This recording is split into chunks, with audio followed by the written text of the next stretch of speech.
மேஷம் நன்மை. யாருக்காக நீங்க லவ் ஸ்டோரியோ ஸ்டேட்டஸோ போடுறீங்களோ அவங்க தான் ஃபர்ஸ்ட் பாப்பாங்க. ரிஷபம் ஓய்வு. இன்னைக்கு எந்த வேலையும் செய்யாம டயர்டா இருந்து டயர்டாகி ரெஸ்ட் எடுப்பீங்க. சும்மா தெரியுதா உனக்கு அவ்வளவு கேவலமா? மிதுனம் பாராட்டு. பரவாயில்லையே, காலையில சீக்கிரம் எந்திரிச்சிட்டேன்னு வீட்டுல சொல்லுவாங்க. ஆனா உங்களுக்கு மட்டும் தான் தெரியும் ராத்திரி முழுக்க தூங்கலன்னு. பொடி லூசு, போடா மென்டல், பொடி பண்ணி, போடா எருமை. கடகம் இன்பம். பிரேக்ஃபாஸ்டே எனக்கு பிடிச்ச மாதிரி தான் இருக்கும். அதுதான் இந்த நாளோட சுருக்கம். சிம்மம் அசதி.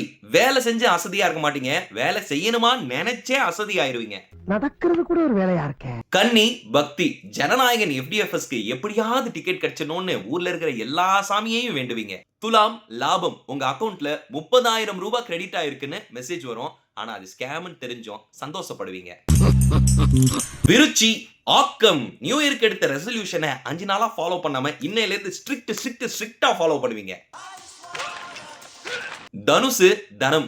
பொங்கலுக்கு ரேஷன்ல தர காசை நீயே போய் வாங்கிக்கோப்பான்னு வீட்டுல சொல்லுவாங்க. மகரம் அமைதி. யாருக்காச்சும் அட்வைஸ் பண்ணலான்னு வாய் வரைக்கும் வார்த்தை வரும். இருந்தாலும் பூமர்னு நினைச்சிருவான்னு வாயை மூடிட்டு சைலண்டா இருப்பீங்க. வாயில நல்லா வருது, சொல்ல முடியல. கும்பம் நிறைவு. இந்த மாசம் EMI எல்லாம் கட்டியாச்சுன்னு மனசுக்குள்ள ஒரு சந்தோஷம் வரும். ஆனா பின்னாடியே பொங்கல் செலவு வரும். இந்த கதை முன்னிய அந்த கதை மூட வேண்டாம். மீனம் களிப்பு. உங்க கிரஷ் அவங்க ஆளுக்கு போட்ட ஸ்டேட்டஸ உங்களுக்கு தான் நினைச்சு மனசுக்குள்ள ஒரு குதூகலம் ஆவீங்க.